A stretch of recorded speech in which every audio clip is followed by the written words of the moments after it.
The little girl couldn't have been more than 5 years old, standing perfectly still in the middle of Central Park's crowded pathway, silent tears streaming down her face as hundreds of people rushed past without slowing. Her expensive red dress, hand-embroidered with delicate lace that probably cost more than my month's rent, marked her as someone from serious money, but that didn't stop the crowd from ignoring her quiet devastation. New York at its finest. See a crying child, keep walking, don't get involved. But I'd never been good at walking past suffering. Hey, sweetie. I knelt beside her, keeping my voice soft and gentle. Are you lost? Can you tell me your name? She looked at me with huge dark eyes brimming with terror and said nothing at all, just stared like she'd forgotten how to speak or like she'd learned that speaking did no good. I tried again, slower, enunciating clearly. It's okay. I'm going to help you. Where's your mommy? Your daddy? Still nothing, just those silent tears tracking down her cheeks and a slight trembling in her small shoulders. I'd tried Spanish. I'd picked up enough working with immigrant families at the museum to manage basic conversation, but she just continued staring at me, hollow and unreachable like a little ghost. Then I heard it, barely a whisper. Papa. Italian, or maybe something close to it. The child might be speaking Italian, or one of its dialects. I'd learned Sicilian from my Nonna Rosa, my grandmother who raised me after my adoption, who'd spent endless afternoons teaching me the old language, the songs, the sayings from Palermo. It had been her greatest gift to me, this connection to a heritage I'd never fully understood. Now that random inheritance was about to reach across years and save a terrified child. Non chiansiri pixaridra, I said softly in Sicilian. Don't cry, little one. Sono seseja. Ti stai potsu aiutari. Como ti stai tsiami? I'm here. I can help you. What's your name? Her reaction was instantaneous and overwhelming. Her eyes went wide with shocked recognition, and she launched herself at me, wrapping small arms around my neck and burying her face in my shoulder, speaking rapid, desperate Sicilian into my collar. Francesca. Mi chiamo Francesca. Mi persi, non saccio unni e papà. Mi persi e idu non mi trova. I'm Francesca. I got lost. I don't know where Papa is. I got lost and he couldn't find me. Vie bene, Francesca, I whispered, rubbing her back the way Nonna used to rub mine. Attrivamu e to Papa, ti lu prometto. It's okay, Francesca. We'll find her, Papa, I promise you. Resta con mia, okay? Stay with me, okay? She nodded against my shoulder, her small fists gripping my blouse like I was the only solid thing in her universe, her tears finally slowing. I looked around the crowded park, trying to figure out my next move, security, police, the visitor center, then I noticed them. 4 large men in dark suits moving through the crowd with lethal precision, clearly searching for something or someone, their eyes scanning faces with an intensity that made my stomach clench. Francesca, I said quietly in Sicilian, Sugnicisti elaminici to Papa? Are these men with your father? She pulled back just enough to look and her face transformed with relief, nodding vigorously. Si, si. Carmine. She started waving her small hand. Carmine, CCA, Sugnus CCA. I'm here. One of the men spotted us, and his entire body language shifted, relief and something like fear washing across his hard features as he spoke rapidly into an earpiece or phone. The other 3 immediately converged on our position, moving through the crowd like sharks through water. They surrounded us within seconds, forming a protective barrier, and I instinctively held Francesca tighter, my protective instincts overriding logic. These were clearly security, probably legitimate, but something about their controlled violence made every nerve in my body scream danger. Francesca. The first man, Carmine, knelt down, his massive hands surprisingly gentle as he checked her over, speaking rapid, concerned Sicilian. Are you hurt, Pixaridra? Did anyone touch you? Where did you go? We've been looking everywhere. Then his sharp eyes found mine, assessing, calculating. You found her. Thank you, Mississippi. His English was heavily accented, formal. Who are you? She was lost and terrified. I managed, keeping my voice steady. I speak Sicilian. My grandmother taught me. I just stayed with her until you could find her. Karen. A voice cut through the noise of the park like a knife through silk, commanding, cold, and somehow broken all at once. Chi è questa donna? Who is this woman, and why is she holding my daughter? I turned toward the voice and felt the world tilt sideways. The man walking toward us was devastating in a way that transcended simple good looks, tall and powerfully built, with dark hair slicked back from a face that could have been carved from marble, moving through the crowd like Moses parting the Red Sea, which it did, people instinctively stepping aside without even looking at him. His presence was that absolute. But it was what I could see as he got closer that made my breath catch. Intricate tattoos crawled up from his collar and wound around his forearms, visible where his black dress shirt was rolled to his elbows. Expensive watch catching the sunlight. Dark eyes that held violence and grief in equal measure. And something else, something that made him stop dead 3 feet away and stare at me like he'd seen a ghost. His face went absolutely white. Dio mio, he whispered, and it sounded like a prayer and a curse all at once. Maria. I'm not Maria, I said, confused, even as something in my chest pulled tight at the way he said that name, like it was sacred, like it was a wound that never healed. My name is Karen. Karen Johnson. Francesca squirmed in my arms, reaching for him. Papa. Papà, mi persi Maida e mi trovao. She spoke Sicilian, and she knew the songs Nana used to sing, the ones you sing to me.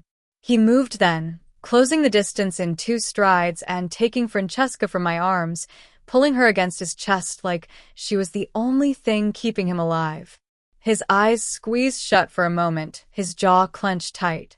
But even as he held his daughter, even as he murmured reassurances in Sicilian, his eyes opened and fixed on me with an intensity that made me feel pinned, examined, dissected.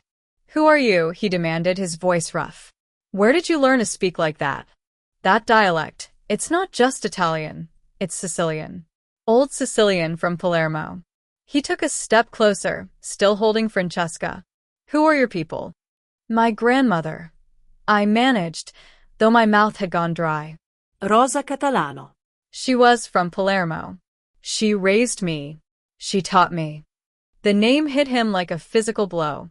I watched him actually stagger back half a step, his men immediately moving closer, hands going to weapons I couldn't see. Catalano, he repeated. Rosa Catalano. You knew her? I asked, but even as the words left my mouth, I knew that wasn't quite right. It wasn't recognition of an old woman he was showing. It was something else, something deeper. No, he said slowly, his eyes never leaving my face, still searching my features like he was trying to solve an impossible equation. But I knew someone once. Someone who looked exactly like you. Someone who spoke exactly like you.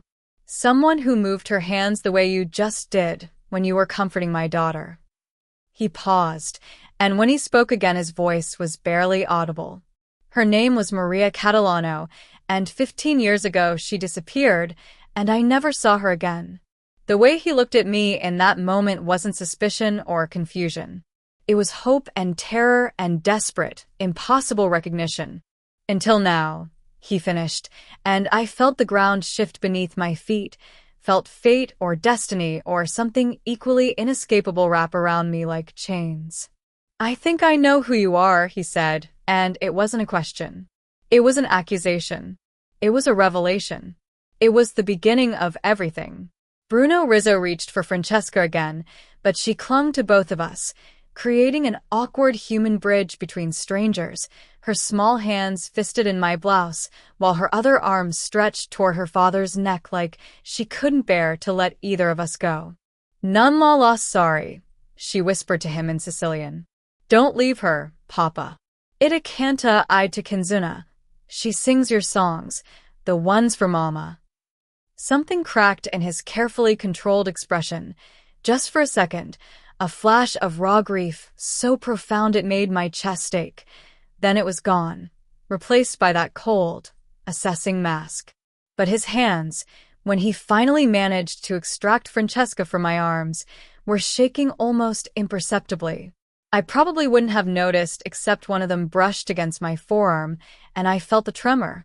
His men had formed a loose circle around us, I notice now, blocking the view of curious onlookers, creating a bubble of privacy in the middle of Central Park. They watched their boss with the careful attention of people who knew when something was wrong. One of them, the one Francesca had called Carmine, kept his hand near his jacket in a way that made my survival instincts scream run, but I was rooted to the spot, held by Bruno Rizzo's dark eyes as he stared at me over his daughter's dark curls. "Grazie," he said finally, his voice rough. "Thank you for finding her, for staying with her." His Italian was formal, distant, but his eyes were doing something else entirely. They were tracing my face feature by feature, like he was trying to memorize me, or like he was comparing me to a photograph only he could see. "What is your name?" "Karen," I managed. "Karen Johnson." "Karen Johnson," he repeated slowly, like he was testing how the syllables fit together, and then again, "Karen." "What is your family name?" "Before Johnson." "I don't." I hesitated, thrown by the intensity of his focus. "My birth name?" "I'm adopted." "My grandmother raised me. Her name was Rosa." "Rosa Catalano."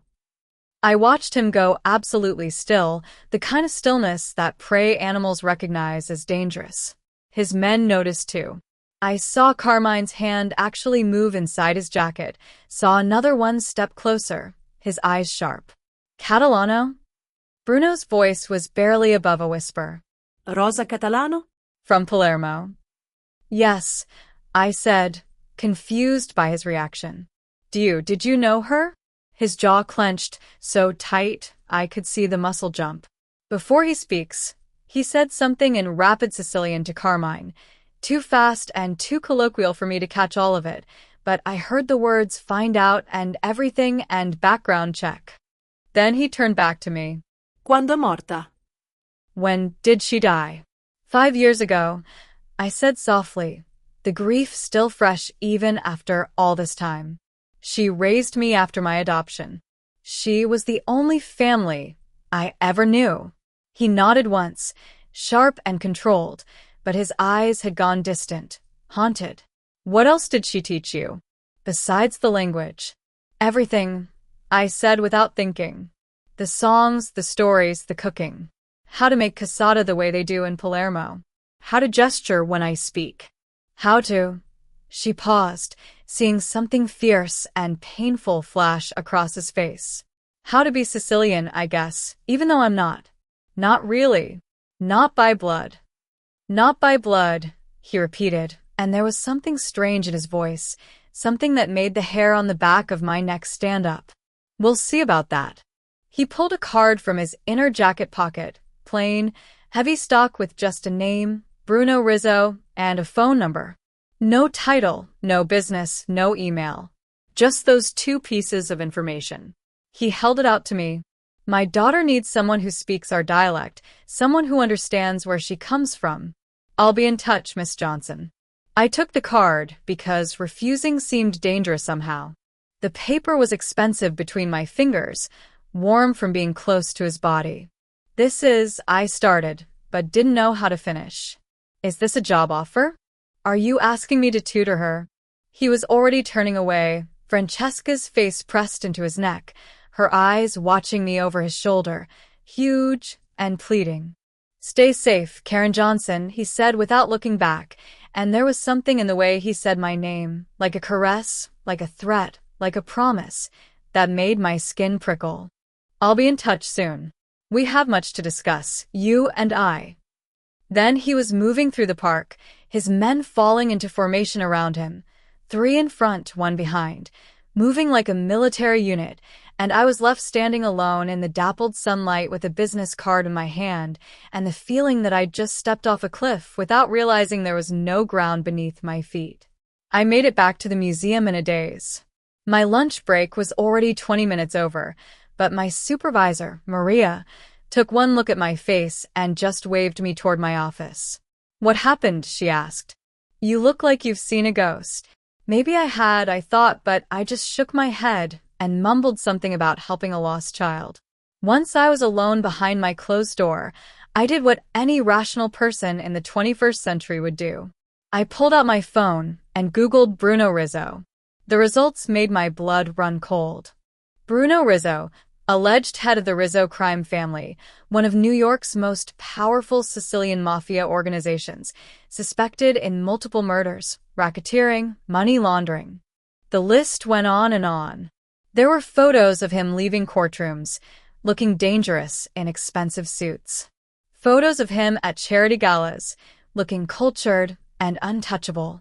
Articles speculating about his rise to power after his father's death 8 years ago, about territorial disputes with rival families, about violence that was never quite proven but always suspected. I was staring at my phone, feeling sick, when it buzzed with an incoming text from an unknown number. "Miss Johnson, this is Bruno Rizzo. $30,000 per month. 4 hours, 3 days per week. To be Francesca's companion and Sicilian tutor. She hasn't spoken since her mother's death 6 months ago. Today she spoke because of you. I need someone who can reach her the way you did, and I need to understand who you are, where you came from, why you look like someone I once knew. I'll have my driver pick you up Monday at 4 p.m. We can discuss terms and boundaries. Your grandmother's name was Rosa Catalano. I knew her family once, a long time ago. We have much to talk about." Bear. I read the message 3 times, my hands shaking. $30,000 a month. That was more than I made in a year at the museum. That was enough to pay off my student loans, fund Nana's memorial scholarship, and have a life. But the way he'd phrased it, "I need to understand who you are," made it clear this wasn't just about Francesca. This was about me, about my grandmother, about a mystery I didn't even know existed. I should have said no. I should have blocked the number, deleted the message, pretended this afternoon had never happened. But I kept seeing Francesca's face, the way she clung to me, the desperate relief in her eyes when I'd spoken her language. And I kept seeing Bruno Rizzo's expression when I'd said Rosa Catalano, the way he'd looked at me like I was a ghost returned from the dead, like I held answers to questions he'd been asking for 15 years. My phone buzzed again. "I know what you're thinking. I know you've Googled me by now. I know you're afraid. Say yes anyway. Francesca needs you, and whether you know it yet or not, you need to know the truth about where you come from, about who Maria Catalano was, and why you look exactly like her." Bear. I stared at the message, feeling destiny or fate or maybe just inevitability wrap around me like a net. There was no refusing this, I realized. Not really. Not when he'd dangled the bait of my own history in front of me. Not when a little girl with dark eyes was counting on me. Not when $30,000 could change my life. My fingers moved almost without conscious thought. "I'll be ready Monday at 4 p.m. What should I know before then?" The response came immediately. "Everything, Miss Johnson. By Monday I'll know everything about you, and then we'll see if you're ready for the truth about your blood." I set the phone down, my heart racing, and wondered what truth could possibly be worth the look of devastation I'd seen in Bruno Rizzo's eyes when he'd whispered the name Maria and looked at me like I was her ghost coming back to haunt him. I spent the entire weekend researching and second-guessing and trying to talk myself out of what I already knew I was going to do. Saturday morning, I called David, my closest colleague at the museum, and asked him to meet me for coffee. We sat in our usual corner booth at the cafe on Amsterdam Avenue, and I told him everything about Francesca, about the Sicilian dialect, about Bruno Rizzo's card, and the text message offering me more money than I'd ever imagined. David's face went through several expressions in rapid succession: confusion, concern, and finally, something close to horror. "Karen," he said slowly, setting down his coffee like he needed both hands free to emphasize his point that he's a mobster. An actual literal mobster. "I Googled him after you texted me. The man is suspected of ordering hits. Plural. Multiple murders. I know, I said quietly, staring at my own untouched coffee. I know what he is. Then, why are you even considering this? David leaned forward, his voice dropping. I get that the money is insane, but Karen, this isn't tutoring some rich kid on the Upper East Side. This is entering the world of organized crime. People who cross these families end up dead, or worse. He's offering $30,000 a month. The words sounded obscene, even as I said them. That's enough to pay off my loans, fund Nana's scholarship, and actually have a life, David. Do you know how long I've been drowning in debt? How long have I been putting off everything, because I can barely make rent? David's expression softened slightly, but the worry didn't leave his eyes. I know, he said gently. But there are other ways, Karen. You could apply for that curator position that's opening up. You could. I saw the little girl's face, I interrupted. Francesca. She hasn't spoken in 6 months since her mother died. 6 months, David. And then I spoke to her in Sicilian and she just broke open. Like I'd given her permission to be a child again, to need someone. I paused, trying to articulate the feeling that had been haunting me since Friday. What if I'm meant to help her? What if this is why Nana taught me the language and why she raised me the way she did? David sighed, running a hand through his hair. You're too good, Karen. That's always been your problem. You see someone suffering and you can't walk away, even when walking away is the smart thing, the safe thing to do. He wasn't wrong. But there was more to it than just Francesca, and we both knew it. There's something else, I admitted quietly. Something about the way Bruno Rizzo looked at me. He knew my grandmother's family, David. He said I looked like someone he used to know. Someone named Maria Catalano. And when I researched that name, I pulled out my phone and showed him the article I'd found at 3 a.m, unable to sleep. Look at the date. David read the headline aloud. Young woman 22 killed in witness protection. Unborn baby survives. He looked at the date, then at me, his eyes widening. This is 3 months after you were born. Exactly, I said. Maria Catalano was 22. She was from Palermo. She was in witness protection because she witnessed a murder by the Marchetti crime family. She died before she could testify, but her baby survived and was placed for adoption through sealed records. The pieces fit, David. The timeline is the location of my grandmother's family name. What if Maria Catalano was my mother? David set the phone down carefully, like it might explode. Karen, that's a huge leap. You can't know that from one article and a resemblance. No, I agreed. But Bruno Rizzo can. He said he's going to find out everything about me. He has resources I don't have. And maybe I need to know the truth. Maybe that's worth the risk.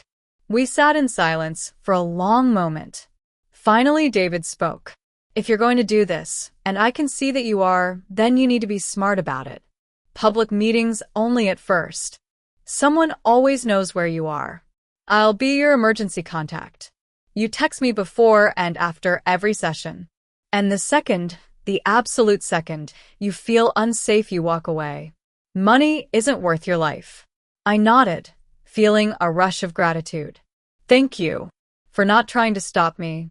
Oh, I'm definitely trying to stop you, David said with a weak smile. It's just not working. You're as stubborn as your grandmother was. That evening I sent Bruno Rizzo my terms. Professional boundaries only. Public meetings for the first month. A colleague knows my location and schedule at all times. No illegal activity in my presence.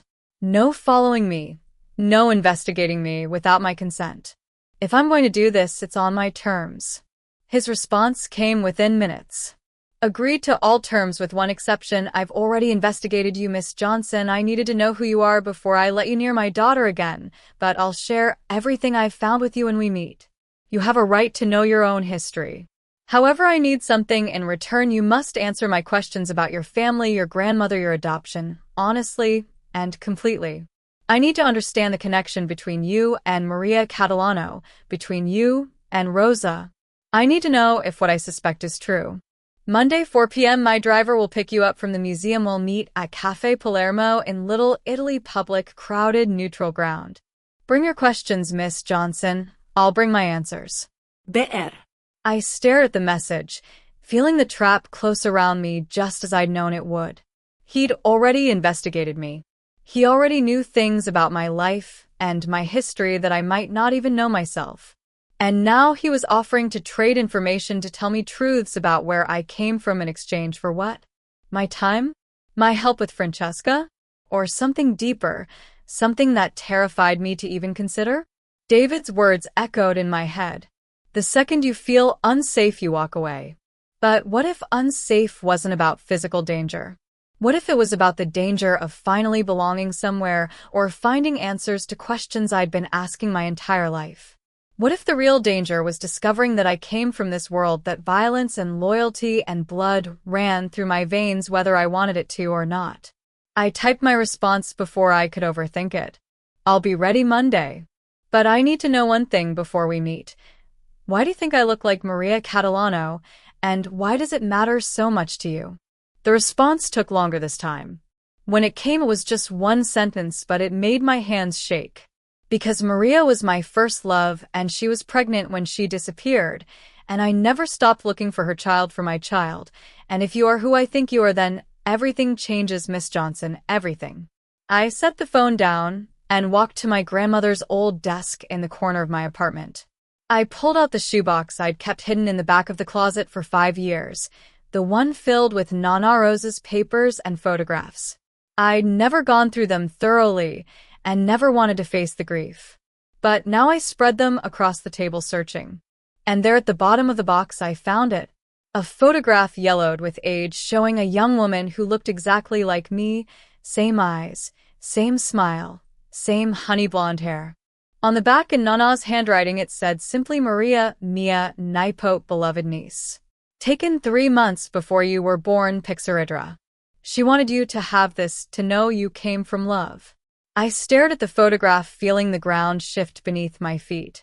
Maria Catalano wasn't just some woman Bruno Rizzo had loved. She was my mother. And if his suspicions were correct, if the timeline matched, if the sealed adoption records lined up, then Bruno Rizzo wasn't just a dangerous mob boss offering me a job. He was my father. And Monday at 4 p.m., I was going to walk into Cafe Palermo and let him tell me the truth that would change everything. The meeting at Cafe Palermo had lasted exactly 47 minutes. Bruno Rizzo had arrived precisely on time, dressed in a charcoal suit that probably cost more than my car, had slid a manila folder across the table, and said, "Simply read this first, then we'll talk." The folder contained everything he'd learned about me in 3 days. My adoption records unsealed, through methods I didn't want to know about. My grandmother's immigration papers. My birth certificate with a mother's name listed as Maria Catalano. DNA analysis he'd somehow obtained comparing markers from the coffee cup I'd used in the park to samples from Maria's family. Probability of paternity 99.7%. I'd read it all while my coffee went cold, while Bruno sat across from me, silent and still as stone, watching my face with an intensity that should have been uncomfortable but somehow wasn't. When I finally looked up, he'd said just 3 words. "You're my daughter." And now 5 days later, I was standing outside a brownstone in Brooklyn that looked like a fortress disguised as a home. Elegant iron gates. Security cameras are visible at every corner. 2 men in dark suits flanking the entrance, trying to look casual and failing. I'd texted David the address as promised. At a public meeting, I'd told him about the cafe. He didn't need to know I was entering the lion's den. One of the men opened the door before I could knock. "Miss Johnson," he said with a slight nod. "They're waiting for you upstairs." The interior was nothing like I'd expected. I'd imagined something cold, modern, masculine. Instead, I walked into a home filled with warmth and memory. Sicilian landscapes in oil hung on cream-colored walls. Antique furniture that looked like it had been shipped from Palermo. The scent of lemon and rosemary drifting from somewhere deep in the house. And everywhere photographs. Families. Celebrations. A dark-haired woman holding a baby. That same woman was laughing at a dinner table. And then frames with her face missing, removed, but the empty spaces still visible like wounds. Karen, a small voice called from the top of the stairs, and there was Francesca in a carefully pressed yellow dress, her dark curly hair pulled back with a ribbon that matched. Her face was bright with hope and anxiety. "Vinisti, you came." "Certusie Vinny," I called back, climbing the stairs. "Of course I came." "Ti lu promisin, didn't I promise you?" The Sicilian felt natural on my tongue, and felt like coming home. She grabbed my hand the moment I reached the landing and pulled me toward a sun-filled room overlooking a garden. "This is where we'll have lessons," she announced in Sicilian. "Papa had it prepared specially for us. See, there's pillows for sitting and books, and he even found the same kind of biscotti Nonna Giuliana used to make, the ones with the almonds." I looked around the room and felt something tighten my chest. Someone had put real thought into this. There were children's books in Sicilian that were rare and expensive. Art supplies. A low table perfect for a child to work at. Traditional Sicilian puppets hanging on one wall are the kind used in street performances in Palermo. This wasn't just a room. It was a love letter to a culture, to a language, to everything Francesca had lost when her mother died. "Your papa did all this?" I asked gently. "He wanted it to be perfect," she said quietly. "He said you're special, that you knew Mama's language, the real language, not just Italian but the old way, the way she spoke when she was happy." We spent 2 hours in that room, and I watched Francesca transform. We started with songs, the ones Nonna Rosa had taught me. Children rhyme about the sea, fishermen about saints and festivals. Francesca knew some of them, her face lighting up with recognition, singing along in a voice that grew stronger with each verse. We played games naming objects around the room in Sicilian. Seggia chair. Finestra window. Sciuri flowers. She laughed when she got them right, a genuine child's laugh that felt like sunlight breaking through clouds. I taught her the hand gestures that go with Sicilian speech, the specific movements that turn words into something physical and alive. She mimicked me perfectly, her small hands fluttering through the air as she asked me, "Puoi dare l'acqua," "Can you give me water?" with the exact gesture for requesting something precious. And then I taught her the lullaby Nonna used to sing to me, the one that had made Francesca cling to me in the park. "Nina nana nina, o chistu pixeridru a siulu do. Sleep baby sleep, oh this little one, to whom shall I give?" I sang it slowly, teaching her each phrase, and she sang with me, her eyes closing slightly, like she was remembering something just out of reach. When she sang it back to me perfectly, her voice clear and sweet, I heard a sharp intake of breath from the doorway. Bruno stood there half in shadow, his hand gripped tight on the doorframe. His face was carefully controlled, but his eyes were devastated. I wondered how long he'd been standing there watching his daughter come back to life, through a language he'd thought was lost to her forever. Francesca didn't notice him. She was already moving on to the next song, energized and joyful, and more like a child than she'd probably been in 6 months. But Bruno's eyes met mine over her head, and the raw gratitude there mixed with something else, something complicated and painful, made it hard to breathe. After 2 hours, Francesca was tired but happy. A woman I hadn't met appeared at the door, older, kind-faced, and spirited Francesca away for dinner with a promise that Miss Karen would return soon. Then it was just Bruno and me standing in the golden afternoon light streaming through those tall windows. "Coffee," he said quietly. "Please. We should talk." His office was masculine and severe, all dark wood and leather, but the walls were covered in the same kinds of photographs and art that filled the rest of the house. Sicilian landscapes, family portraits, and there on the credenza behind his desk a photograph that made my breath catch. A young woman, maybe 21 or 22, with honey blonde hair and warm eyes, laughing at the camera. She looked exactly like me. Not similar. Exactly. "That's Maria," he said, following my gaze. His voice was rough. "It was taken about 3 months before she disappeared." "Francesca's mother?" I asked, though I already knew the answer. No. Bruno moved to pour coffee from an expensive-looking espresso machine back to me. "Francesca's mother was my wife, Giuliana." He gestured to another photograph of a beautiful dark-haired woman holding a baby. She was murdered by a rival family 6 months ago. They wanted to send me a message that no one I love is safe. I'm sorry, I said, softly, meaning it. He turned back to me holding 2 small cups. Maria was before. My first love. We grew up together in the same neighborhood in Palermo. We were 22 when she witnessed a murder by the Marchetti family when they put her into witness protection. He handed me the coffee, our fingers brushing for a moment. She was pregnant. With my child. She was taken before I could even say goodbye, before I could tell her I'd find a way to keep her safe. He paused, his jaw tight. 3 months later they told me she was dead. Killed by the same family she'd witnessed. But the baby survived. My child survived and was placed for adoption, and I spent 15 years trying to find where to unseal records, trying to bring my child home. And now, I said, barely a whisper, now you think I'm that child. I don't think. Bruno set his coffee down and turned to face me fully. I know. The DNA doesn't lie to Karen. Maria was your mother. I am your father. And the reason I look at you the way I do, the reason I can barely breathe when you speak Sicilian, when you move your hands the way she did, is because you're her ghost come back to life. He took a step closer.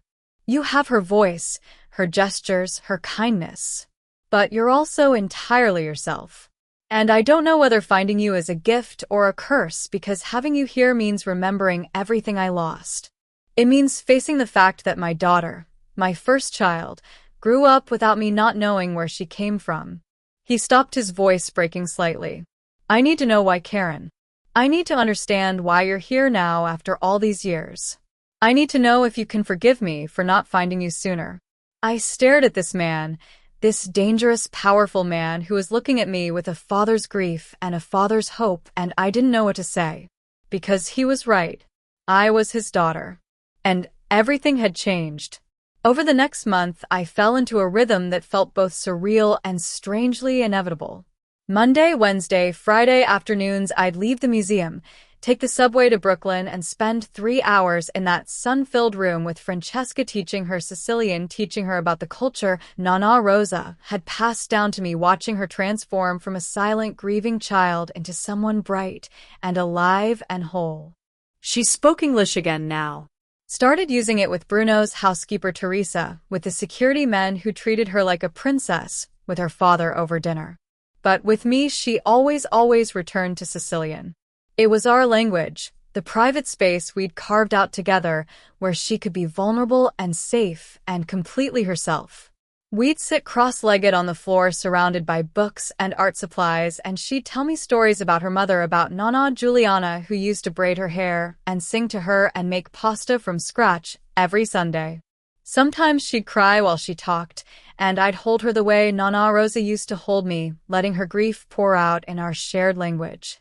Other times she'd laugh, remembering happy things, and her joy was so pure it made my chest ache. Bruno was always there. Not in the room. He'd learned quickly that Francesca needed this space to be just ours, but nearby. I'd catch glimpses of him in the hallway or standing in the doorway after our sessions, his face carefully neutral but his eyes tracking every movement and every word. Watching his daughter come back to life. Watching me with an intensity that had nothing to do with being a teacher and everything to do with the impossible truth we were both still processing. We'd taken to having coffee together after Francesca went to bed.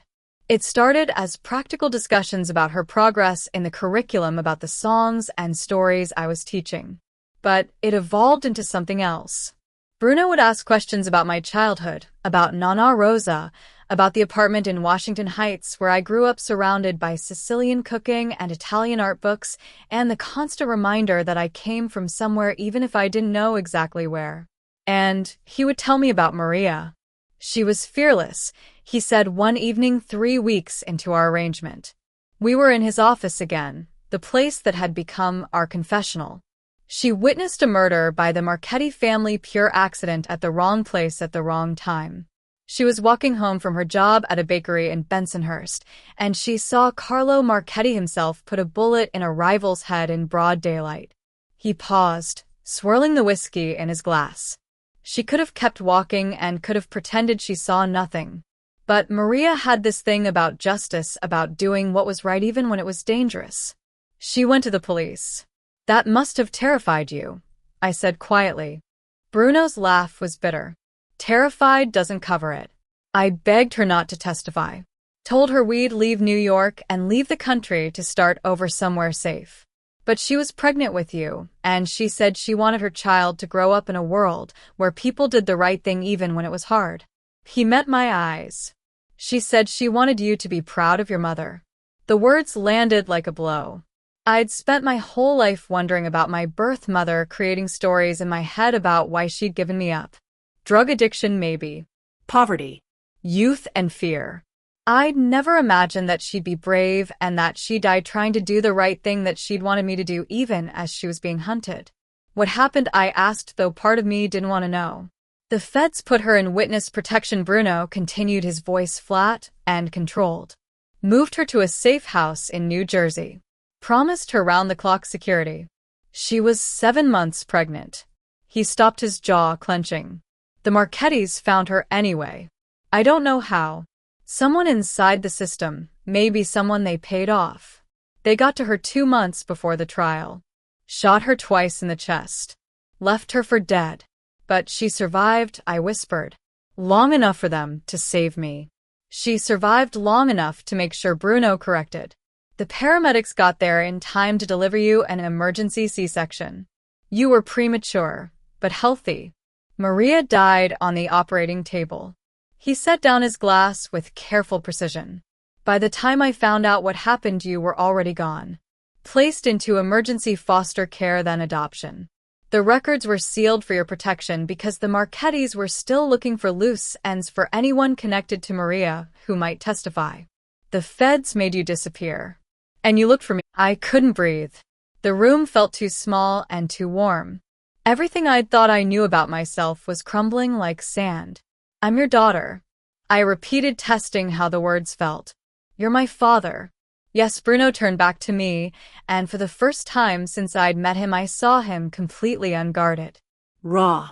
Vulnerable. His eyes were wet.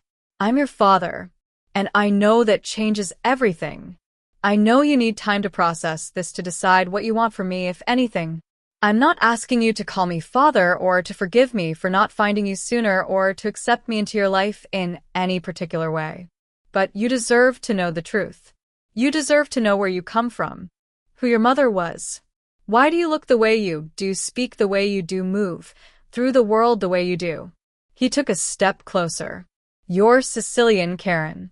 By blood and by heritage. Maria's daughter. My daughter. And whether you want a relationship with me or not, whether you decide to keep working with Francesca or walk away, I'll spend the rest of my life making sure you're safe, making sure the Marchetti family never knows you exist, making sure you can live the peaceful life your mother died trying to give you. I stood on shaking legs. I need time to manage. I need to process this, to think about what it means. Take all the time you need, Bruno said. But Karen, before you go, I need you to understand something. Finding you, seeing you with Francesca, hearing you speak Maria's language, it's the closest I've come to peace since I lost her. You're a gift. An impossible miracle. And I will protect you the way I failed to protect your mother. Whatever that takes. I left the brownstone that night with my world completely inverted. I was Karen Johnson, museum docent, orphan, adopted daughter of Rosa Catalano. But I was also someone else entirely. I was Maria's daughter. Bruno Rizzo's firstborn. A child born of love and tragedy and witness protection. I came from a world of violence and loyalty and blood ties that transcended death. And I had no idea what to do with that truth. I didn't go back to the brownstone for a week.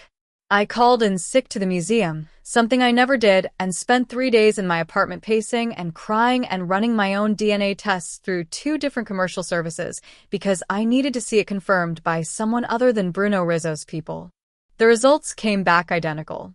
99.7% probability. Maria Catalano maternal match confirmed through mitochondrial DNA. Paternal markers consistent with Southern Italian Sicilian heritage, specific genetic clusters common to the Palermo region. I was his daughter. It wasn't a mistake or a manipulation or some elaborate con.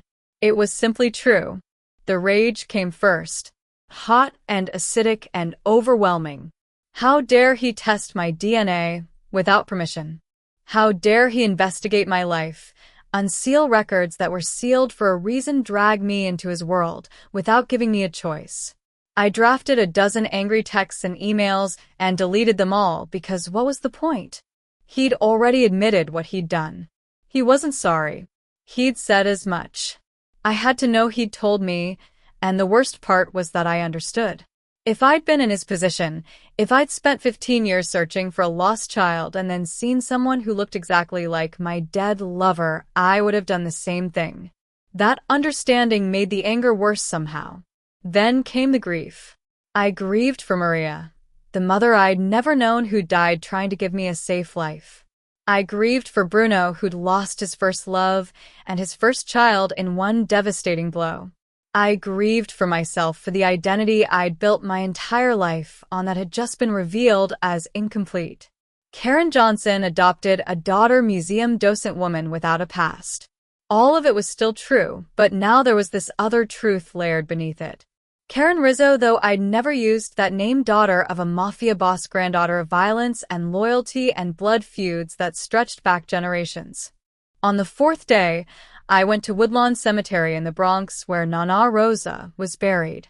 I brought flowers like I always did, white roses, her favorites, and I sat on the cold ground beside her headstone, and I finally let myself ask the questions I'd been avoiding. You knew, I said out loud to the granite marker. Didn't you, Nana? You knew who I was, whose daughter I was, and you never told me. I traced the carved letters of her name, Rosa Catalano's beloved grandmother, with my fingertips. Maria was your niece. You told me stories about her, sometimes remember. About the brave girl who died too young, who'd loved art and languages and doing the right thing even when it was hard. You never said she was my mother, but you knew. You must have known. The wind rustled through the trees, and I remembered something Nana used to say when I'd ask about my birth parents. She'd cup my face in her weathered hands and tell me, you have your mother's gift for languages, Pixaridra. Her ear for music. Her kind heart. She would have been so proud of you. I'd always thought it was just something comforting, something generic that adoptive parents say. But it wasn't. Rosa had known Maria. I loved her. Had watched her niece die, and then had searched for her lost great-niece until finally, somehow she'd found me in the system. Had taken me in, had raised me Sicilian in a tiny apartment in Washington Heights, teaching me the language, the songs, and the culture, so I'd never forget where I came from even if I didn't know the specific details. You were protecting me, I whispered. From the Marchettis. From anyone who might want to hurt Maria's daughter. You kept me hidden, gave me a different last name, raised me quiet and safe. But you made sure I knew the language. Made sure I could speak to my father if I ever found him. Tears were streaming down my face now, hot and fast. Did you know he was looking at Nana? Did you know Bruno Rizzo was searching for me? Is that why you never told me the truth, because you were afraid of what his world would do to me? I sat there until the sun started setting, until the grief settled into something manageable, something I could carry. Then I went home and found an envelope that had been slid under my door. Whatever you did. 6 weeks after I'd returned, he took me upstairs to a room I'd never seen before. 3rd floor at the end of a long hallway. He unlocked it with a key he wore on a chain around his neck, and I followed him into a space that felt frozen in time. A studio flooded with northern light. Easels and canvases and paint tubes scattered across tables. Sketches pinned to every wall. And everywhere Maria's hand. Her style. Loose, impressionistic figures. Sicilian street scenes. Studies of hands and faces and light. She was an artist, Bruno said, quietly standing in the doorway like he couldn't quite bring himself to fully enter. I didn't know until after she disappeared. She never showed me her work, even though it wasn't good enough. But Rosa gave me these after Maria died. Said Maria would have wanted me to have them to show our child someday who her mother really was. I moved through the room touching nothing, but taking everything in. The sketches were good, raw and honest, and full of emotion. There was one young couple walking through what looked like Prospect Park holding hands laughing. I recognized Bruno's profile, even though he was younger and less hardened. Recognized Maria from the photographs. She'd drawn them in love. You could see it in every line. Like you, Bruno said behind me. She was an artist like you. He paused. I want you to have this room, Karen. To use it as a studio. Your grandmother's apartment is too small for you to work properly, and you told me once you'd given up painting because you had nowhere to do it. He stepped closer. This room has been empty for 15 years. Dead. I think Maria would want her daughter to bring it back to life. I turned to face him, and he was too close suddenly. Close enough that I could see the gold flecks in his brown eyes and the faint scar along his jaw. Close enough that I could smell his cologne cedar and bergamot. Close enough that it would take almost nothing to close the distance between us. I can't take a room, I said, but my voice came out wrong. Breathless. It's too much. It's not enough, Bruno said, and there was something in his voice that made my skin prickle. Nothing I give you will ever be enough, Karen.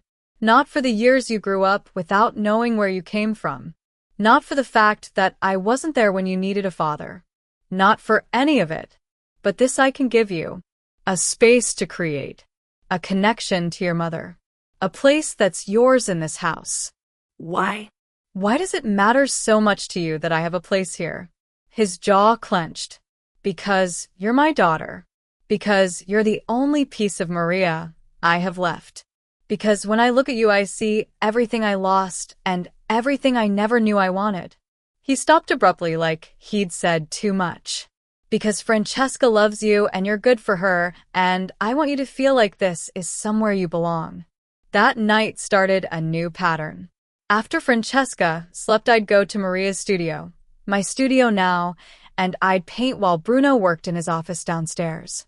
But more often than not, he'd appear in the doorway an hour in with wine and questions. What are you working on? Where did you learn to blend colors like that? Tell me about the museums you love. Tell me about your life before you knew the truth. And I'd answer. And he'd sit on the paint-splattered chair in the corner and watch me work, and we'd talk until midnight, until later, until the sky started lightening, and we'd both realize we'd spent the entire night together talking like old friends, like something more than friends. One night, 3 months after I'd returned, I was telling him about Nonna Rosa, about how she used to take me to the Met every Sunday, rain or shine, to stand in front of the Caravaggios. She'd say, Picaridra, you come from people who understand darkness, and light who aren't afraid of shadows. Remember that when the world tries to make you small.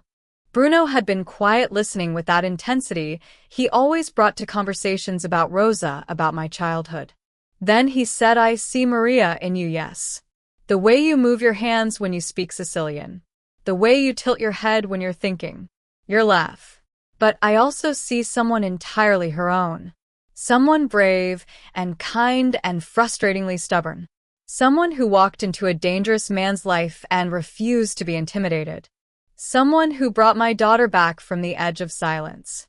Someone who makes me remember what it feels like to want something I can't have. The air between us changed. Charged. Dangerous. What can't you have, I asked, though I knew. God help me, I knew.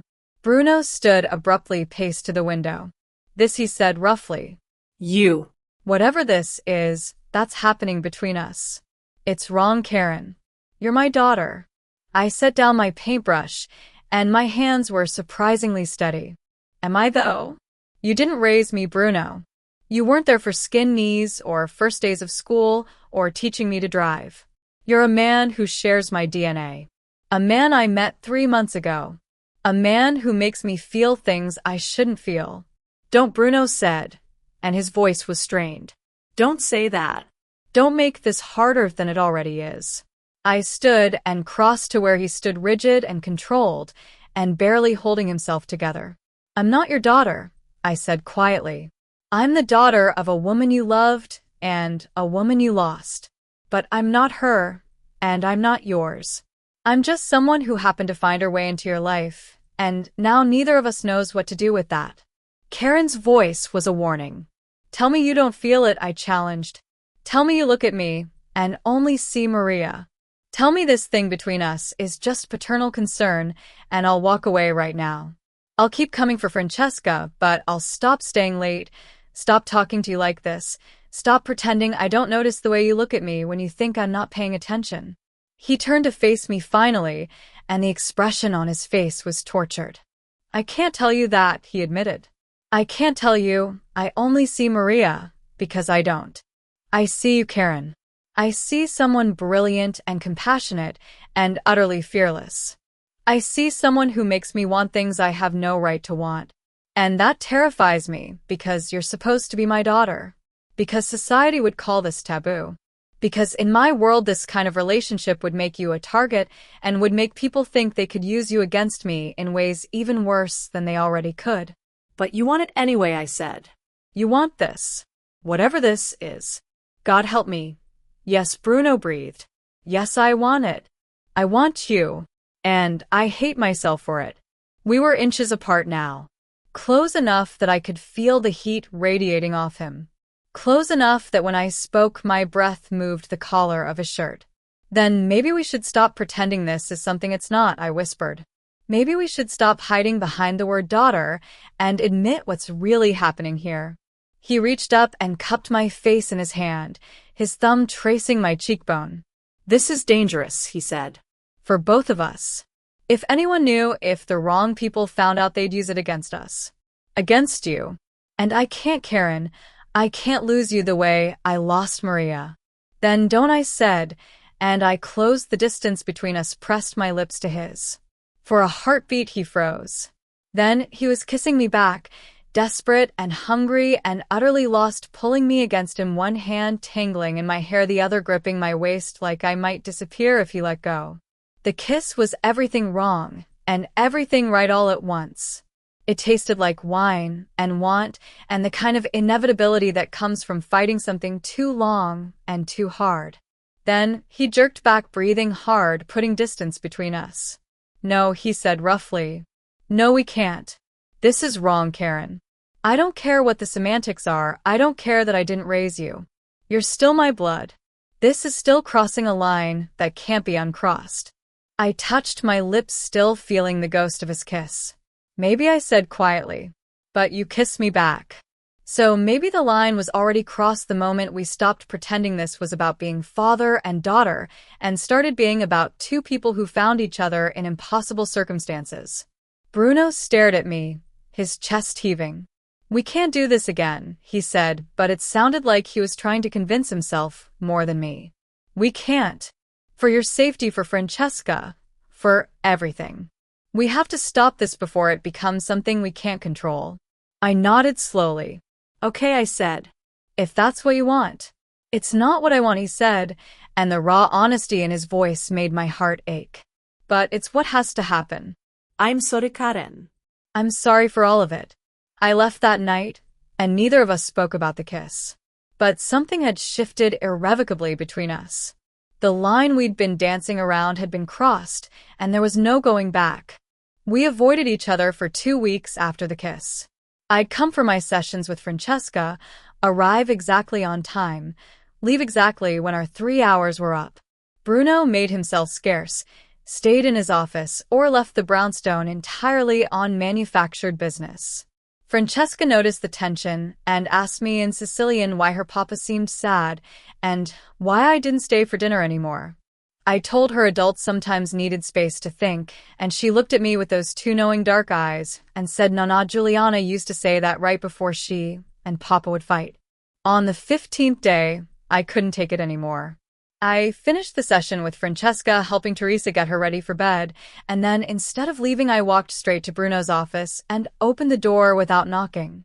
He looked up from whatever paperwork he'd been pretending to focus on, and I saw the flash of hunger cross his face before he locked it down behind that controlled mask. We need to talk, I said, closing the door behind me. Karen, he started, but I held up a hand. No, I said firmly. You don't get to shut me down. not this time. We're going to have this conversation whether you want to or not, because I'm tired of pretending and I'm tired of dancing around what's happening between us. So you're going to sit there and listen, and then you can tell me I'm wrong. Tell me I'm confused. Tell me whatever you need to tell yourself to sleep at night. But you're going to hear me first. Bruno leaned back in his chair, his expression unreadable. Say what you need to say. I'm falling in love with you, I said, and watched him flinch like I'd struck him. Not as a father, Bruno. I need you to understand that. I'm not some confused girl with daddy issues looking for the parent I never had. I'm falling in love with the man who looks at his daughter like she hung the moon. The man who kept Maria's studio untouched for 15 years because he couldn't bear to let her go. The man who's shown me vulnerability and protection and passion. The man who kissed me like I was the only thing in the world that mattered, and then pulled away because he thought it was the right thing to do. I took a breath. I'm falling in love with you, and I don't know what to do with that because you won't let me close enough to figure it out. Silence stretched between us, heavy and suffocating. Then Bruno stood and moved to the window, his back to me. You don't know what you're saying, he said quietly. You don't know what it would mean to be with me. What it would cost you. Then tell me, I challenge myself. Stop protecting me from the truth and tell me what it would cost. Because I'm an adult, Bruno. I get to make my own choices, even if they're dangerous, even if they're ones you don't agree with. He turned to face me, and the expression on his face was raw and terrified. My world will consume you, Karen. It consumes everyone I love.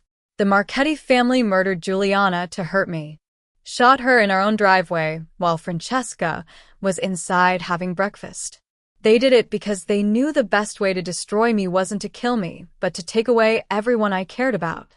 He took a step closer.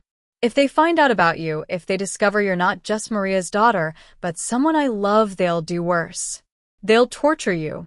Use you as leverage. Make me watch while they destroy you piece by piece. And I can't survive that again. I can't bury another woman I love. Then protect me, I said simply. You have an army of security men. You have resources and power. Use them to keep me safe the way you're keeping Francesca safe. It's not the same, Bruno said roughly. Francesca is a child. She's obviously my daughter, obviously under my protection. But he stopped, his jaw clenching. If we do this, if we're together, people will judge it. Condemn it. Call it sick and twisted. They'll say I groomed you and manipulated you and used the father-daughter bond to control you. In my world where appearances are everything, that kind of scandal makes you vulnerable. Makes people think they can touch you without consequences. I don't care what people think, I said. And neither should you. We know the truth. We know this isn't about manipulation or grooming or anything predatory. We know we met as strangers, and whatever's growing between us has nothing to do with biology and everything to do with choice. Bruno studied me for a long moment. Then, he asked the question I'd been expecting, the one I'd been dreading. Do you know what I am, Karen? Really, no. Not the sanitized version, not the charitable businessman facade. Do you understand what I do to protect my family? I met his eyes. Have you killed people? He didn't flinch and didn't look away. Yes. The single word hung in the air between us, brutal and honest. For revenge? I asked. For Giuliana. Yes, Bruno said. I found the men who murdered my wife, and I killed them myself. Slowly. Painfully. I wanted them to feel everything she felt in those last moments. And when I was done, I left their bodies where the Marchetti family would find them as a message that no one touches what's mine and lives. My heart was pounding, but not with fear. With a terrible clarity. Would you do it again? I asked. If someone threatened Francesca, if someone threatened me, would you kill to protect us? Without hesitation, Bruno said, and there was something dark and absolute in his voice. I would burn down the entire Marchetti family. I would start a war that would tear this city apart. I would do things that would make you see me as a monster. But you'd be safe. That's all that would matter. I took a step toward him. I'm not asking you to be something you're not, Bruno. I'm not asking you to apologize for what you are or what you've done to protect the people you love. I'm choosing you fully. The man who reads bedtime stories in Sicilian and the man who kills to protect his family. The art collector and the crime boss. All of it. I stopped directly in front of him. I'm choosing this even knowing what it costs. Even knowing I might not survive it.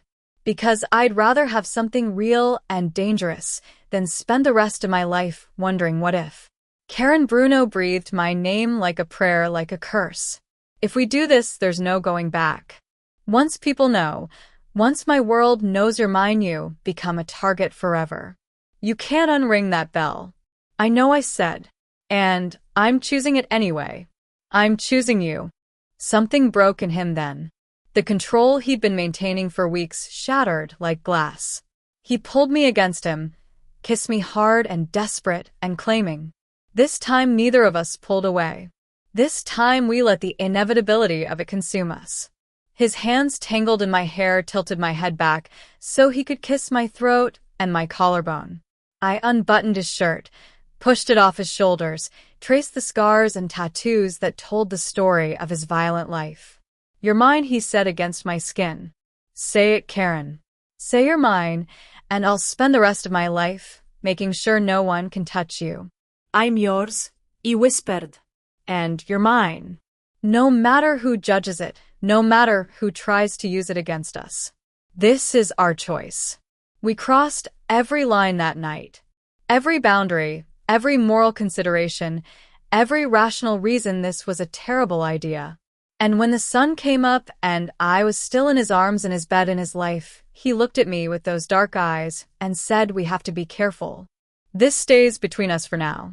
No public displays, no obvious connection beyond you being Francesca's tutor. I need time to fortify security to make sure the Marchettis don't have any information they can use to find you. Can you live with that? Living with me in secret. I can live with anything I said as long as I'm living it with you. But even as I said it, even as I meant it, I knew the truth. Secrets in Bruno's world never stayed secret for long. And when the truth came out, when his enemies discovered that I wasn't just Maria's daughter or Francesca's tutor, but the woman Bruno Rizzo loved, everything was going to change. The only question was whether we'd survive it. 3 months into our secret relationship, I made a mistake. A small one. Careless. The kind that gets people killed in Bruno's world. We'd been so careful. I still arrived at the brownstone for my scheduled sessions with Francesca, still left at appropriate times. But I'd started returning late at night using the private entrance through the garden that Bruno's security controlled. I'd stay until dawn before Francesca woke up, maintaining the illusion that I was just her tutor, just her father's long-lost daughter, nothing more. During the day, we were careful. Professional, distant. But that Tuesday afternoon, Bruno had taken Francesca and me to the Brooklyn Botanic Garden.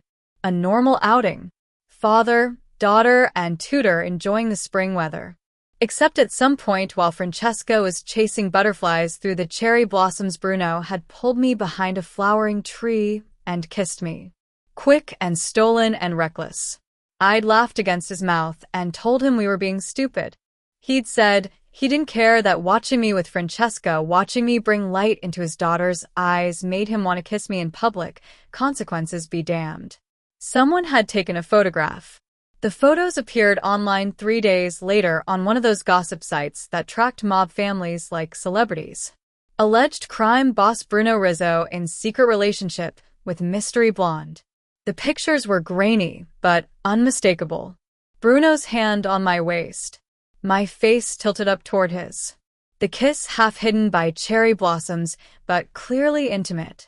And worst of all, a photo of the 3 of us, Francesca, between us holding both our hands, all of us laughing like a family. Bruno's phone started ringing at 6 in the morning. By 7, his security team was assembled in the dining room going through everything. By 8, they'd identified me. Museum docent Karen Johnson. Adopted daughter of Maria Catalano. And then the connection they'd all been dreading. DNA match confirmed. Biological daughter of Maria Catalano and Bruno Rizzo. The article updated in real time as someone fed them information. Mystery woman revealed. Dead witness's daughter now involved with her own father. The headlines were brutal. Incestuous mob romance. Mafia boss preys on long-lost daughter. Sicilian crime family scandal. It didn't matter that we'd met as strangers, that Bruno hadn't raised me, that our relationship had nothing to do with him being my biological father. The optics were devastating. And the Marchettis were watching. I was leaving the museum that evening, walking to the subway like I always did when I noticed the car. Black sedan. Tinted windows. Following too close. My heart started pounding. I walked faster and turned down a side street. The car followed. I reached for my phone to call Bruno, but before I could dial, another car appeared beside me. The back door opened and Carmine, Bruno's head of security, leaned out. "Get in now," he barked. I dove into the car, and it peeled away from the curb, tires squealing. Through the rear window, I watched the black sedan try to follow, but two more of Bruno's vehicles appeared, blocking it in. I heard shouting, glass breaking. Then Carmine was handing me his phone, and Bruno's voice was coming through, tight and terrified. "Karen, are you hurt? Did they touch you? Talk to me." I'm fine. I managed, though my hands were shaking. Carmine got to me in time. "Bruno, what's happening?" Who were those people? "Marchetti's family," Bruno said, and I could hear the rage beneath his controlled tone. "They know who you are, Karen. They know you're Maria's daughter. They know you're with me. And they just try to grab you off the street in broad daylight." His voice cracked slightly. "This is my fault. I should have been more careful. I should have protected you better." The car was moving fast through Brooklyn streets I didn't recognize. "Where are we going?" I asked. "To me," Carmine said from the front seat. "The boss wants you at the brownstone. Full security lockdown. You're not going anywhere without protection until this is handled." "Handled," I repeated. "What does that mean?" Carmine met my eyes in the rearview mirror. "It means the Marchettis just declared war, Miss Johnson. And we're going to end it." The brownstone was a fortress when we arrived. Armed men at every entrance. Security cameras everywhere. Bruno met me at the door and pulled me into his arms so tightly I could barely breathe. He was shaking. This dangerous, controlled man who commanded an empire was shaking as he held me. "I thought I lost you," he said against my hair. "When Carmine called and said they tried to take you, I thought, I'm sorry, Karen, I'm so sorry. This is because of me, because I wasn't careful enough, because I let myself want you when I should have kept you at a distance." I pulled back to look at him. There was something on his shirt. Dark stains. Blood. Fresh blood. "Bruno," I said slowly, "whose blood is that?" His jaw clenched. "The men who tried to take you. We found them. They're not a problem anymore." "You killed them," I said. It wasn't a question. Bruno cupped my face in his hands. "I will kill anyone who tries to hurt you, Karen. Anyone who thinks they can use you against me." The Marchettis made their move, and now they're going to learn what it costs to threaten what's mine. I should have been horrified. Should have recoiled from this man with blood on his shirt and death in his eyes. But instead I felt a terrible certainty settling over me. This was who he was. This was what loving him meant. Violence and protection and consequences that came with blood. "You're moving in here," Bruno said flatly. "Not a request. 24-hour security. You don't go anywhere alone. You don't go to work until this is resolved." No arguments, Karen. "I can't protect you if you're exposed." "For how long?" I asked.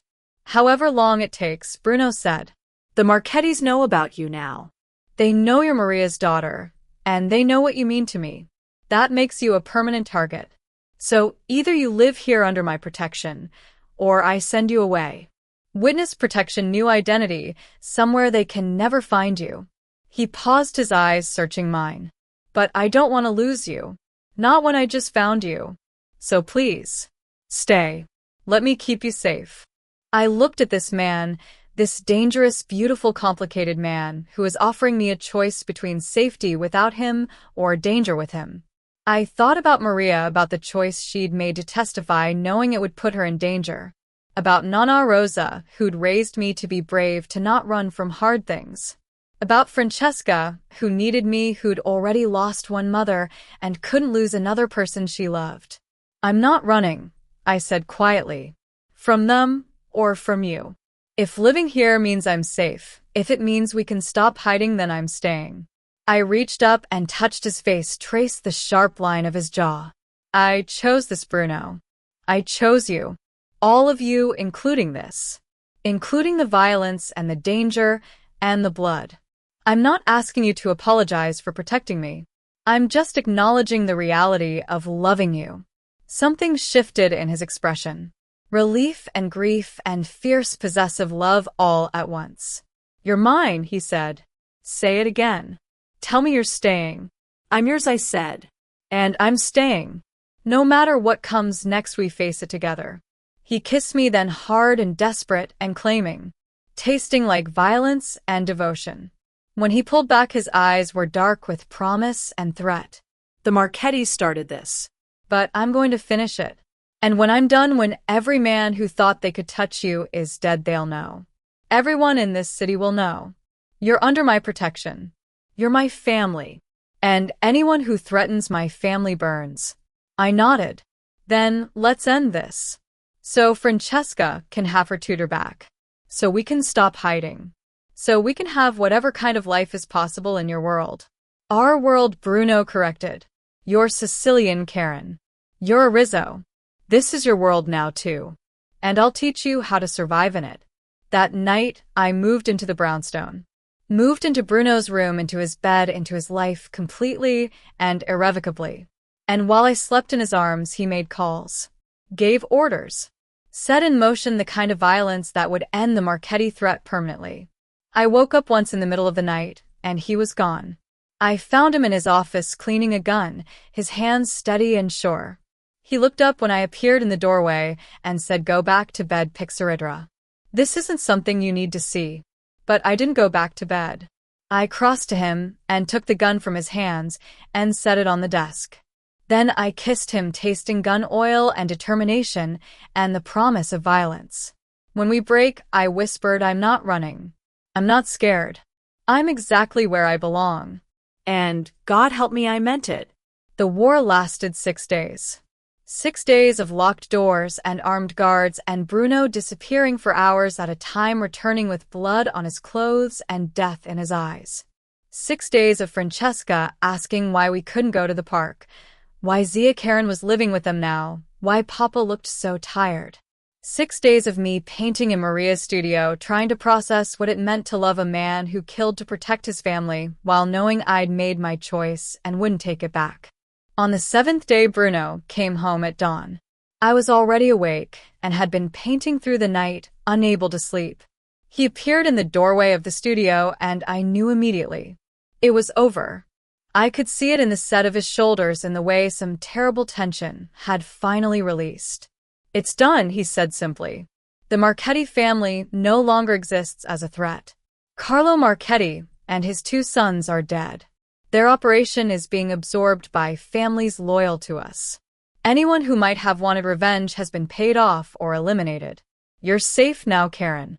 You and Francesca. No one will touch you. I set down my paintbrush. How many people died? Bruno didn't flinch from the question. 17. Directly by my hand, or on my orders. He moved into the room. I won't apologize for it. They tried to take you. They would have tortured you, used you as leverage, and killed you when they were done. I did what needed to be done. I know, I said. And I meant it. I should have been horrified, should have been sickened by the body count, by the casual way he discussed murder. But all I felt was relief. Relief that it was over. Relief that Francesca could go back to being a child. Relief that I could stop being afraid every time I left the brownstone. I'm not afraid of what you do to protect us, I told him, meeting his eyes. I'm not going to pretend I understand all of it or that I could do what you do. But I'm not afraid. What I'm afraid of is losing this. Losing you and Francesca and this family we're building. That's what terrifies me. Bruno crossed to me and pulled me into his arms. You're not going to lose us, he said fiercely. I've lost too much in my life. I'm not losing you too. You're staying. Permanently. This is your home now, Karen. You don't have to go back to that apartment in Washington Heights. You don't have to keep pretending you're just Francesca's tutor. You're family. My family. And I want you here always. I want that too, I whispered. I want to stay. I want to be Francesca's Zia for real. I want to wake up next to you and paint in Maria's studio and build something permanent. Something that's ours. Then stay, Bruno said. Make this house a home. Make us a family. 2 weeks later, after the security had been reduced to normal levels after Francesca had returned to her routine after the city had absorbed the news that the Marchetti family had been decimated in what the papers called a territorial dispute, Bruno told me to pack a bag. We're going to Sicily, he said. You, me, and Francesca. There's something I need to show you. Someone you need to meet. We flew to a private landing in Palermo on a bright spring morning. The city was everything Nana Rosa had described: golden stone and blue sea, and the smell of jasmine and sea salt. Bruno had a car waiting and drove us through winding streets to a small cemetery on a hillside overlooking the water. Francesca held my hand as we walked through rows of weathered headstones until we reached one that was newer than the others. Well tended, covered in fresh flowers. Maria Catalano, the stone read. Beloved daughter, beloved friend. Taken too soon but never forgotten. Bruno knelt and spoke in rapid Sicilian words I couldn't quite catch. Then he stood and took Francesca's hand. Go with Teresa for a bit, Pixaridra, he said gently. I need to talk to Zia Karen alone. When they were gone, Bruno turned to me. I've come here every year since she died, he said. To tell her about my life. To apologize for not protecting her. To promise I'd find our child and keep her safe. He paused. This year I got to tell her I kept that promise. That you're alive and safe and brilliant. That you're everything she would have wanted you to be. I knelt by the grave and touched the cold stone. I never knew you, I said softly in Sicilian. But you gave me life. You gave me Nana Rosa, who taught me who I was. You gave me this language, this culture, this connection to something bigger than myself. And now you've given me Bruno and Francesca and a family I didn't know I needed. I paused, feeling tears hot on my cheeks. I hope you're proud of the life I've built. I hope you know I'm trying to honor the sacrifice you made. She would be proud, Bruno said quietly. And so would Rosa. They both would be. We stood together in silence for a long moment. Then Bruno turned to me and dropped to one knee. I felt my breath catch. Karen Johnson, he said. Karen Rizzo. Maria's daughter. My daughter. And yet so much more than that. You've turned my world upside down in the best and most terrifying way. He pulled a ring from his pocket, a simple, elegant sapphire surrounded by diamonds. I can't offer you something normal. I can't promise safety. I can't give you the quiet life you might have had if you'd never spoken Sicilian to a lost child in Central Park. But I can give you forever. I can give you a family. I can give you a love that will burn down anyone who tries to take you from me. I can give you Francesca and Sicily and a home that's truly yours. He paused, his voice rough with emotion. Marry me, Karen. Make this permanent. Make us permanent. Choose this life. Choose this family. Choose me every day for the rest of our lives. Yes, I said without hesitation. Yes to all of it. To you and Francesca and this complicated, beautiful, dangerous life. Yes. He slid the ring on my finger and kissed me there in the cemetery where my mother was buried, where the past and present collided, where everything had led to this moment. When we finally pulled apart, Francesca was standing at the edge of the path, watching with huge eyes. She ran to us and threw her arms around both of us. Ora sei veramente mia, zia, she said in Sicilian. Now you're truly my aunt. Ora siamo una vera famiglia, now we're a real family. Si Pixaridra, I said, holding her close, holding Bruno, close, holding this moment like something precious and fragile. Siamo una famiglia, we're a family. We were married 3 days later in a small church in Palermo with Francesca as flower girl and a handful of Bruno's most trusted men as witnesses. I wore cream silk and held Sicilian wildflowers. Bruno wore a dark suit and looked at me like I was something holy, something worth dying for. The priest spoke in Sicilian the old prayers and the ancient vows. And when Bruno kissed me as my husband, I felt the weight of everything we'd survived to get here. Maria's death and my adoption. 15 years of searching. A chance encounter in Central Park. Violence and danger and choices that should have destroyed us, but somehow made us stronger. We honeymooned in a villa on the coast, just the three of us. Francesca ran on the beach and practiced her English and her Sicilian and laughed the way children should laugh. Bruno and I talked late into the night about the future, about security, and how to build a life in his world. About whether I'd keep working at the museum or focus on painting. About whether we'd give Francesca siblings. About all the ordinary, extraordinary things that families discuss. 1 year later, I stood in a small gallery in Brooklyn surrounded by paintings. The exhibition was called Sicilian Legacy, and every piece was inspired by Maria's sketches of my journey, by the collision of violence and beauty that defined my life now. There was one of Francesca laughing in the garden, all light and innocent.